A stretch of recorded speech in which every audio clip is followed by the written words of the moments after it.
स्थापित की गई मां सरस्वती की ये विशाल वीणा संगीत की उस साधना का प्रतीक बनेगी।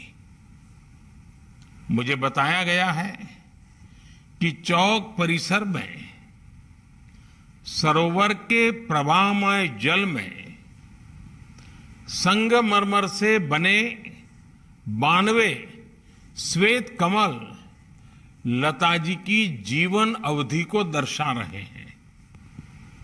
मैं इस अभिनव प्रयास के लिए योगी जी की सरकार का, अयोध्या विकास प्राधिकरण का और अयोध्या की जनता का हृदय से अभिनंदन करता हूं। इस अवसर पर मैं सभी देशवासियों की तरफ से भारत रत्न लता जी को भावभीनी श्रद्धांजलि देता हूं।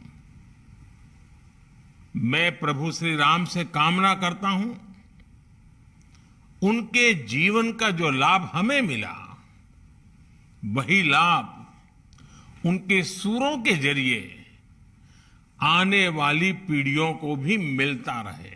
साथियों, लता दीदी के साथ जुड़ी हुई मेरी कितनी ही यादें हैं, कितनी ही भावुक और स्नेहिल स्मृतियां हैं।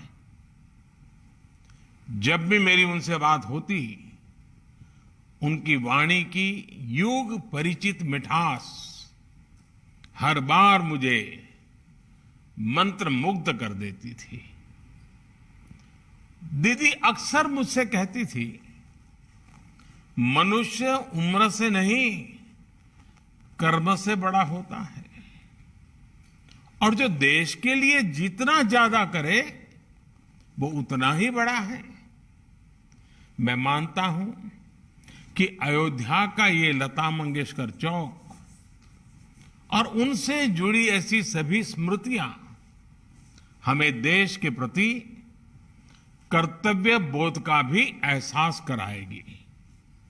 साथियों, मुझे याद है जब अयोध्या में राम मंदिर निर्माण के लिए भूमि पूजन संपन्न हुआ था, तो मेरे पास लता दीदी का फोन आया था।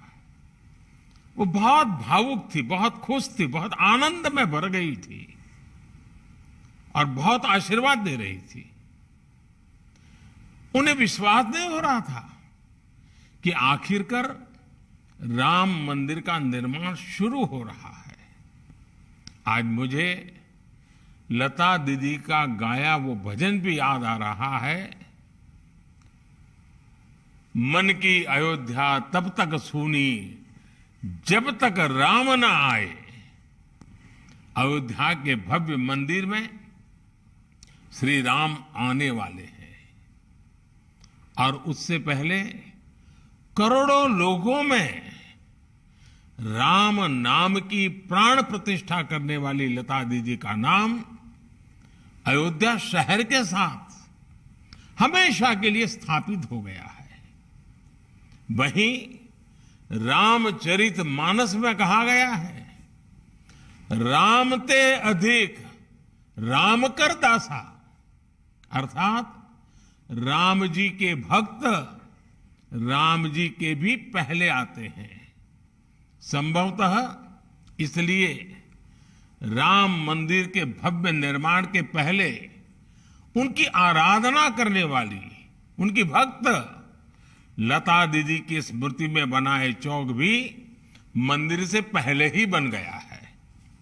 साथियों, प्रभु राम तो हमारी सभ्यता के प्रतीक पुरुष हैं। राम हमारी नैतिकता के, हमारे मूल्यों, हमारी मर्यादा, हमारे कर्तव्य के जीवंत आदर्श हैं। अयोध्या से लेकर रामेश्वरम तक राम भारत के कण कण में समाये हुए हैं।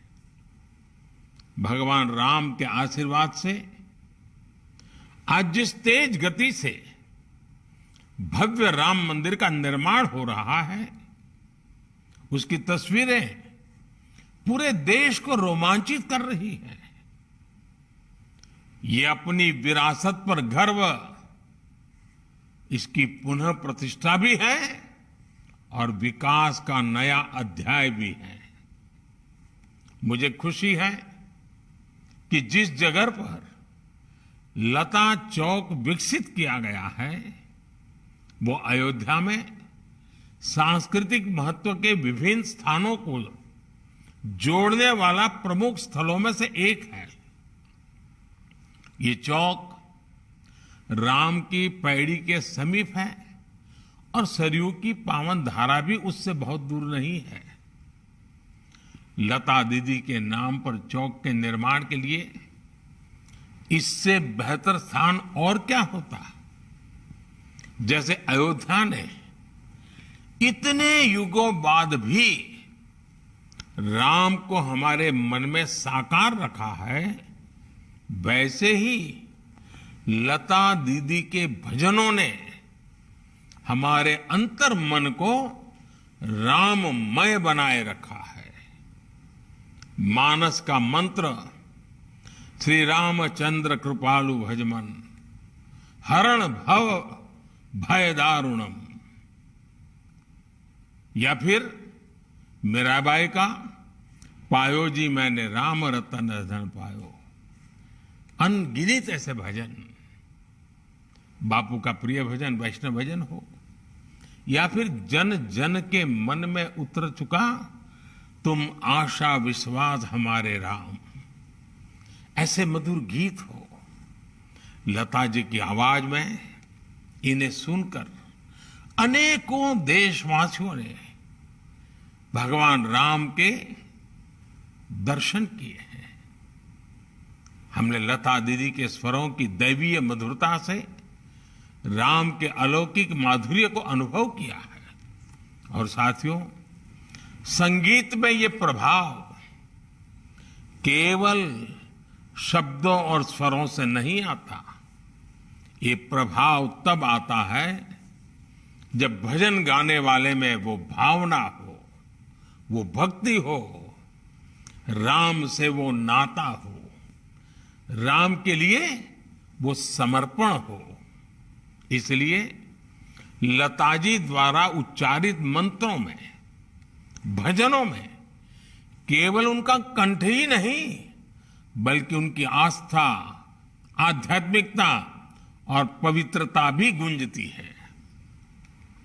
साथियों, लता दीदी की आवाज में आज भी वंदे मातरम का आह्वान सुनकर हमारी आंखों के सामने भारत माता का विराट स्वरूप नजर आने लगता है। जिस तरह लता दीदी हमेशा नागरिक कर्तव्यों को लेकर बहुत सजग रही, वैसे ही ये चौक भी अयोध्या में रहने वाले लोगों को, अयोध्या आने वाले लोगों को कर्तव्य परायणता की प्रेरणा देगा। ये चौक, ये वीणा अयोध्या के विकास और अयोध्या की प्रेरणा को भी और अधिक गुंजायमान करेगी। लता दीदी के नाम पर बना ये चौक हमारे देश में कला जगत से जुड़े लोगों के लिए भी प्रेरणा स्थली की तरह कार्य करेगा। ये बताएगा कि भारत की जड़ों से जुड़े रहकर आधुनिकता की ओर बढ़ते हुए भारत की कला और संस्कृति को विश्व के कोने कोने तक पहुंचाना, ये भी हमारा कर्तव्य है। भारत की हजारों वर्ष पुरानी विरासत पर गर्व करते हुए भारत की संस्कृति को नई पीढ़ी तक पहुंचाना, ये भी हमारा दायित्व है। इसके लिए लता दीदी जैसा समर्पण और अपनी संस्कृति के प्रति अगाध प्रेम अनिवार्य है। मुझे विश्वास है भारत के कला जगत के हर साधक को इस चौक से बहुत कुछ सीखने को मिलेगा। लता दीदी के स्वर युगों युगों तक देश के कण कण को जोड़े रखेंगे। इसी विश्वास के साथ अयोध्या वासियों से भी मेरी कुछ अपेक्षाएं हैं। बहुत ही निकट भविष्य में राम मंदिर बनना है। देश के कोटि कोटि लोग अयोध्या आने वाले हैं। आप कल्पना कर सकते हैं, अयोध्या वासियों ने अयोध्या को कितना भव्य बनाना होगा, कितना सुंदर बनाना होगा, कितना स्वच्छ बनाना होगा, और इसकी तैयारी आज से ही करनी चाहिए। और ये काम अयोध्या के हर नागरिक को करना है, हर अयोध्या वासी को करना है। तभी जाकर के अयोध्या की आन बान शान, जब कोई भी यात्री आएगा तो राम मंदिर की श्रद्धा के साथ साथ अयोध्या की व्यवस्थाओं को, अयोध्या की भव्यता को, अयोध्या की मेहमान नवाजी को अनुभव करके जाएगा। मेरे अयोध्या के भाइयों बहनों, तैयारियां अभी से शुरू कर दीजिए। और लता दीदी का जन्मदिन हमेशा हमेशा के लिए प्रेरणा देता रहे। चलिए, बहुत सी बातें हो चुकी। आप सबको बहुत बहुत शुभकामनाएं। धन्यवाद।